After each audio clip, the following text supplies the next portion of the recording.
Greetings world. We are anonymous.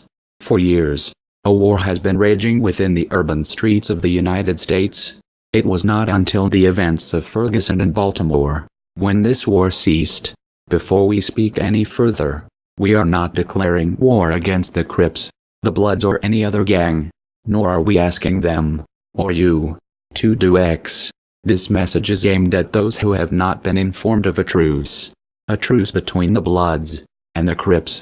We are here to send a message of reason to those who have not heard of the Crips and Bloods standing shoulder to shoulder with the common man in the streets of Baltimore and Ferguson.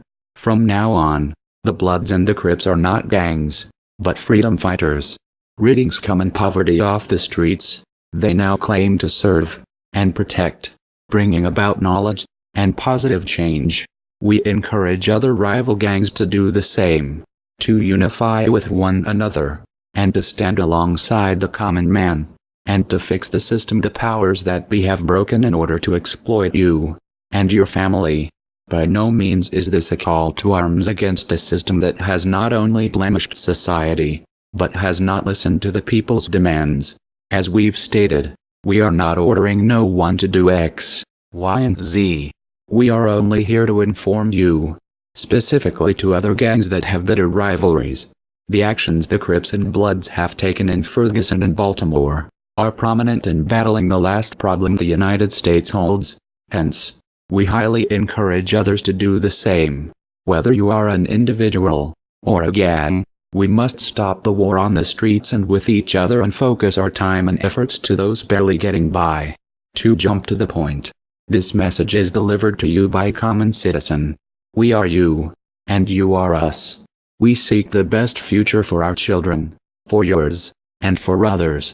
We ask those who have enemies to forge a truce of honor, for the sake of your future, and your grandchildren's future.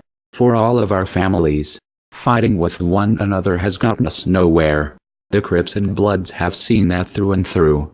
It only gives the figureheads even more leverage to oppress the individual trying to get an education, trying to get a job, or trying to communicate with others. For years, citizens have seen gangs as the scum. We are entering a period in this generation where gangs are converting into freedom fighters. Ever since the truce these two groups have placed on the table, the United States has steadily decreased in crime. Thus, we are finally, after years of arguing and bickering over needs and territory, we are finally looking at the source, the problem, the root. We have a voice, and one voice can shatter the world.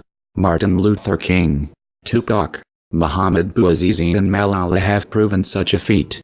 Together, we can bring necessary change in a stable balance of power between government and citizenry.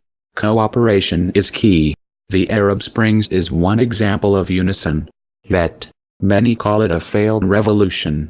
Respectively learning from their mistakes, the citizens from the United States are more than willing to coordinate a plan of action if there ever needs one.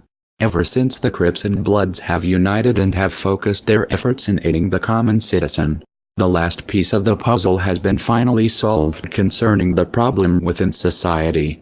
If America ever has an uprising, it will never have happened if it wasn't for the truce these two groups, the Bloods and the Crips, have shook hands on. Again, other gangs must take note of this. We must stop facing one another, and face the root of the problem, the source. We stand shoulder to shoulder with the Crips and Bloods. We are the common citizen. We are anonymous. We are legion. We do not forgive. We do not forget. They see me, they know that every day when I'm breathing, it's for us to go farther. You know, every time I speak, I want the truth to come out. You know what I'm saying? Every time I speak, I want to shiver. You know, I don't want them to be like, they know what I'm going to say because it's polite. They know what I'm going to say. And even if I get in trouble, you know what I'm saying? Ain't that what we're supposed to do? I'm not saying I'm going to rule the world or I'm going to change the world, but I guarantee that I will spark the brain that will change the world. And that's our job, is to spark somebody else watching us. We might not be the ones, but let's not be selfish, and because we're not going to change the world, let's not talk about how we should change it. I don't know how to change it, but I know if I keep talking about how dirty it is out here, somebody's going to clean it up.